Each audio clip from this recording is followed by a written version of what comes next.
Moutbane coalition boobu Yewwi naka nga gisee composition bi ak ban dayoo nga ko mën a jox ci élection yi nga xam ni ci la ñu jëm. waaw Yewwi vraiment c'est ni ma ko gisee mooy coalition bu mag la ndax personnalité yi nga xamante ni ñoo ko composé mais man je voudrais que quand même avant te buñ ci fàttee Serigne Moustapha Sy.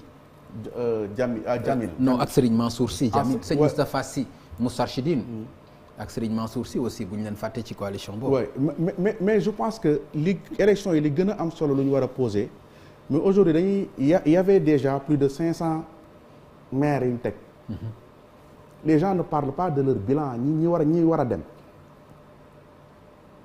les gens se focalisent ci ñi war a ñëw mais ñi fi nekk lan la ñu def Pape il faut que par exemple ñun presse bi ñuy dimbali population bi pour lui poser les vrais débats les débats aujourd'hui c'est pas liste bi ku ñu investir ak kan moo nekk fan mooy ñi fi nekk d'abord naka la ñu gérer suuf si ca fa ñu ne naka la ñu gérer xaalis seen budget ban bilan nañu def ñan ñoo ci luubal ñu ci luubal ñi luubal nañ leen def y a des rapports de l'IGE rapports yi bi ñu tëjee Khalifa Sall am na yenn maire yu mu épinglé gars yi ko ñu ci dara y a d'autres rapports de la Cour des comptes yu gars yi denc il faut que les gens ñun presse bi ñuy poser les vrais débats après nag maintenant ñu soog a jëm parce que bu fekkee dañu ñu organiser nañ élection fal nañ kii mandaam jeex na ñi ngi falal leen on entraîne les Sénégalais ci ay élection ay xuloo xeex sànni xeer te duñu poser les débats xaalis bi nga xam te ne jot nañ ko jox ñi fi ne fan lañ ko dugal c'est ça la question qu'il faut poser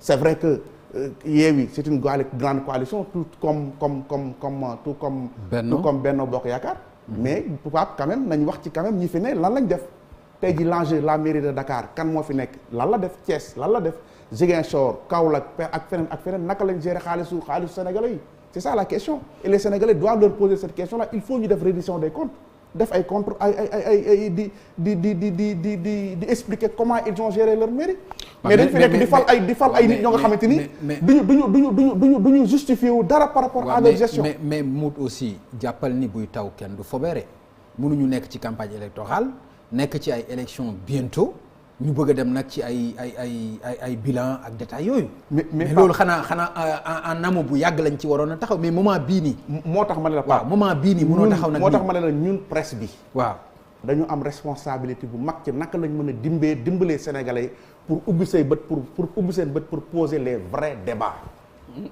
Pape. ñun xoolal en fait ñun calendrier électoral bi waruñu yóbbu ñun. ok parce que aujourd'hui da ngay gis benn nit Sénégal. mais loolu aussi boo ko defee xam nga li ci xew par exemple tey boo ni woon par exemple bilan wu Soham Wardini laa bëgg nangam dañuy jàpp ni da nga ko contre. non il faut. malgré loolu aussi. est-ce que loolu du sax da nga ko contre bi ngay ragal mais moment bi c'est-à-dire contexte bi. non Soham est-ce que contexte bi. Soham xam nga contexte bi tey jii lañu organiser élection yi. waaw mais ñun buñ ko instituer.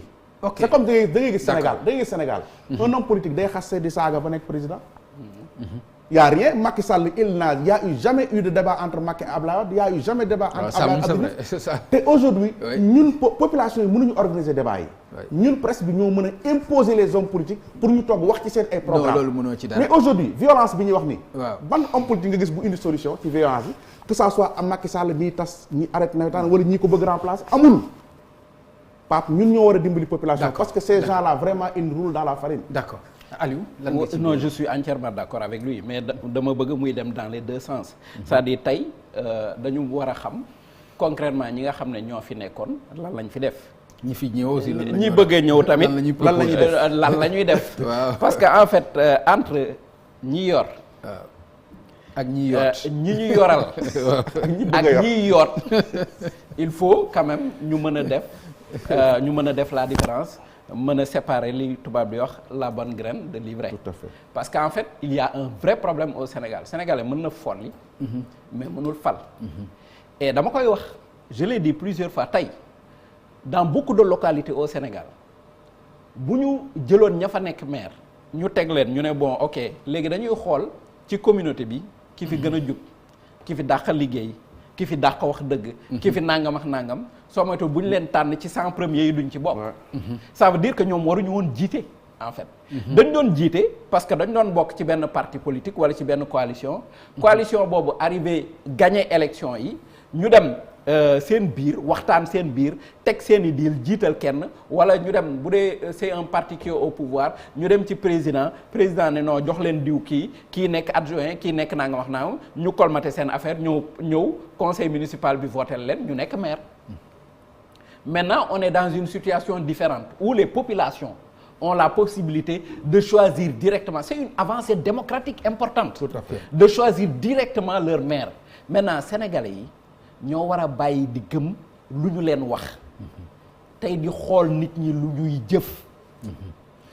parce que ñu folli nopp fal bët. fal bët. Okay. C'est-à-dire il faut que sénégalais mu bàyyi. parce que li mu wax nii mais nit day wax fii rek ba falu te du ñu jéem a xam mooy kan fan la jaar lan la def lan la mën da ngay gis kenn koo xam ne day nekk un homme politique wala boog day jóg ne day def politique Sénégal du am succès populaire boobu parce que day jàpp ne moom warul wax lu dul dëgg. warul dugg ci lu yoonam nekkul. buy wax dafa war a wax xam-xam dafa war a maanu nangam mais Sénégal yi duñ ko dégg. bëgguñu kooku. ki ñu bëgg mooy ki nga xam ne chaque jour lu mu wax nit ñi taf seen gémmiñ. donc kooku la ñuy wax guerrier la nangam la parfois moom sax dañuy wax am na xam-xam da ngay gis koo xam ne moom ci boppam amul xam-xam ne diw dafa am xam-xam sur la base simplement des déclarations yu mu koy dégg muy def. donc pour man y a un problème au Sénégal boo xam ne war nañ ko régler suñu bëggee avancer. mooy kan la ñuy fal. il faut faire du profilage. bu ñu bëggee ku diriger suñu mairie nan la war a mel yan qualité la war a am. yan genre xam-xam waxuma xam-xamu jàng tubaab ak naa nga wax naa mais ki mën a jël mairie bi parce que man damay gis ñoo xam ne dañ ne candidat à la mairie lañ mais Pape Ngagne amuñu niveau. c'est-à-dire l'acte 3 de la décentralisation bi nga xam ne mooy organiser la vie des communes liiruñu ko xamuñu lan moo ci nekk ba pare taxaw ci kanamu nit ñi di leen dig te yow xamoo sax boo nekkee maire ban pouvoir ngay am. c'est un problème. D'accord. Donc pour man sénégalais yi ñoo war a am fulla déjà am na ñu bëri tamit ñoo xam ne am nañ ci responsabilité am na ñoo xam ne dañuy dëkk ci koñ bi ñoom la fa gars yi di gën a wóolu ku am problème ñoom ngay woo ñoom ñooy régler problème mu nit ñi te buñ ne acca duñ ci jóg. te buñ ne kaay jël affaire bi ñu ne non lii politique la dafa salte dem toog. ok d'accord merci beaucoup wax nañ ci coalition Yewwi mënuñu bañ a wax ci yeneen coalition notamment Benno moom itam nan nga gisee coalition boobu ak yan chance nga ko mën a jox ci élection yi. bon il est difficile difficile na quand même ñu wax chance yi ku nekk yan nga mën a def mais quand même xam nga comme c'est un parti c'est la mouvance présidentielle et en plus système bi ñu indi léegi mooy raw gàddu bi. am nañ chance parce que en général les maires sortants ñoom ñooy ëpp chance ñi soog a ñëw. maire Benno yi am nañ chance bu fekkee raw gàddu bi moom.